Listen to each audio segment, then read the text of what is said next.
E eu quero conversar com vocês sobre um tema que nós já estamos desenrolando aí pouco a pouco nos últimos dias, né? Eu sempre digo para vocês, tenho insistido, que as questões econômicas elas são as mais importantes em qualquer tipo de conflito. E desta feita, mais uma vez, a nossa impressão parece que está sendo confirmada, porque a questão dos grãos no Mar Negro está dando o que falar. Está dando o que falar e houve um protesto hoje da Turquia em direção à Federação Russa, porque uma embarcação turca que estava indo em direção à Ucrânia, dias atrás, ela foi abordada e inspecionada pelos russos. Os turcos fizeram uma manifestação dura, dizendo que a Rússia estaria aumentando a tensão no Mar Negro. E agora há pouco surgiu a informação de que o Kremlin deve responder, está preparando uma nota para responder esta afirmação da Turquia. Em paralelo, surgem informações de que a questão da exportação de grãos ucranianos, segundo a Casa Branca, segundo os Estados Unidos, ainda não descarta a solução militar para reestabelecer esta situação. Isso acontece concomitantemente com manifestações que chegam da Turquia, dando conta de que a Turquia estaria disposta, mais uma vez, aventando a possibilidade da escolta dos navios ucranianos em direção aos seus portos. Por que isso está acontecendo? Isso está acontecendo porque a alternativa que a Ucrânia determinou dias atrás para que a exportação de grãos não fosse muito prejudicada seria uma maneira de colocar toda a sua produção disponível nas mãos dos romenos, seja pelos portos do Mar Negro, seja pelo rio Danúbio. Mas o que nós observamos? Que os russos passaram, então, a bombardear pesadamente toda essa infraestrutura. Armazéns, áreas de desembarque, silos, onde ficam armazenados esses grãos. Então, a informação que circula agora há pouco no jornal, desde agora há pouco no jornal Wall Street Journal, é de que, eu vou ler a notícia para vocês para que a gente possa fazer a análise, né? Uma alternativa está sendo discutida com a Turquia. A Ucrânia e seus vizinhos estão querendo, estou fazendo a tradução simultânea, tá? Viabilizar a exportação de 4 milhões de toneladas de grãos por mês ao longo do Danúbio até outubro. A maior parte seria enviada por via fluvial e através do Mar Negro para os portos romenos. E de lá seria transportada ainda mais. Uma rota que seria mais lenta e cara, mas seria uma alternativa ao corredor do Mar Negro em função da ruptura do acordo. O problema é que a Federação Russa, ao entender isso, passou a bombardear as infraestruturas que seriam utilizadas para a colocação destes materiais. Então aí chega a informação de que os Estados Unidos estaria considerando e estaria pressionando muito seus aliados dentro da Turquia para que algum tipo de solução fosse, algum tipo de solução de compromisso ou alguma coisa nesse sentido fosse anunciada.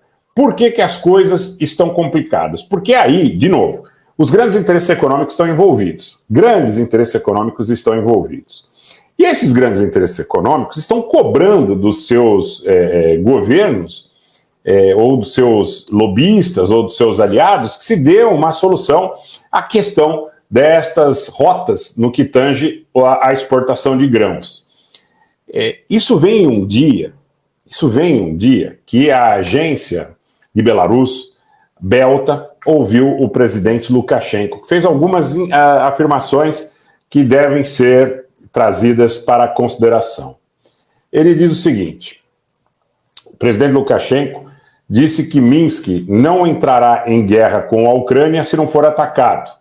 É a informação do presidente de Belarus. Ele falou coisas muito importantes, como, por exemplo, também que poderia utilizar as armas nucleares caso a Belarus seja atacada. Então, que ele não descartaria a utilização das armas nucleares, que elas estariam ali exatamente para isso, e falou coisas também bastante polêmicas, como, por exemplo, que o presidente Putin muito provavelmente não esperava que houvesse uma resistência tão renhida, tão dura dos ucranianos. Então, estas declarações do presidente Lukashenko por exemplo, na questão de que usaria armas nucleares apenas para responder uma agressão, o que pode ser visto a priori como um dado tranquilizador, mas, ao mesmo tempo, ele diz que existe a possibilidade de que algum tipo de agressão da Polônia, da Lituânia, da Letônia, seja lançada contra Belarus em função da construção de alianças, da própria presença da OTAN, e ele coloca que certamente seriam forças incomparáveis. E ao colocar que seriam forças incomparáveis, ele diz que as armas nucleares que foram implantadas em Belarus têm a ideia de preservar um certo grau de poder de dissuasão. Ele diz que definitivamente não são armas para serem utilizadas, mas em caso de agressão, sabendo de que há um frontal desequilíbrio, que aí poderia considerar essa possibilidade, não é? Ele também diz que a guerra na Ucrânia era evitável e que Minsk deveria estar envolvido em negociações de paz. A guerra na Ucrânia era evitável, disse o presidente Lukashenko, em uma entrevista na quinta-feira, hoje, 17 de agosto, para o canal de notícias estatal Belta. Abre aspas, a guerra era evitável. A qualquer momento ela pode ser interrompida e poderia ter sido evitada antes. Lukashenko disse estar familiarizado com todas as questões relacionadas ao conflito e, a certa altura, ele fez a ligação entre o presidente ucraniano Petro Poroshenko e o presidente Vladimir Putin. Lukashenko, que é um aliado de longa data da Rússia, do Putin, e vocês sabem que Belarus fica a oeste da Rússia, né, naquela longa fronteira no norte da Ucrânia, e que no início do conflito ajudou a Rússia, de alguma maneira, pelo menos a nível logístico, para que houvesse a condição das tropas russas chegarem tão próximas à capital ucraniana. O fato dele ter dito que o Putin, inclusive, antes que alguém me cobre, a própria agência TASS, porque tem gente que não se conforma, quer ouvir aquela notícia que ele acredita que deva ser dita, né? Está mal acostumado, está ouvindo propagandista. Nosso canal não é de propaganda. Como a gente não faz propaganda, hoje, por exemplo, quando eu falei sobre a queda de o abate de um helicóptero Ka-52 russo, depois foi confirmado o abate do segundo helicóptero Ka-52. Eu tive até a prudência de falar com muito cuidado, né, a respeito dessa situação, em função das confirmações. Aí alguém disse que não, que aquela informação não procedia. Gente, a agência russa também está dando essa informação. Quer dizer, vocês estão ouvindo tanta gente que incutiu sutilmente a ideia de torcer para um desfecho no conflito, que vocês passaram a vestir camisa, muitos de vocês, de time de futebol, e contestam a realidade. Contestam a realidade, não é? Então eu quero colocar para vocês que essa é uma situação tão relevante, tão importante, como notícia, que não pode ser sonegada.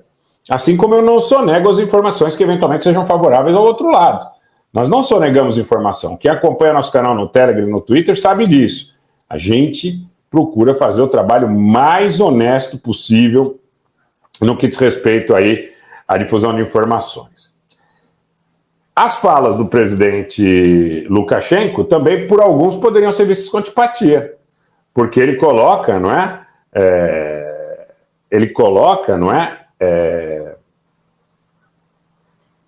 que a Rússia não esperava uma reação tão forte da Ucrânia.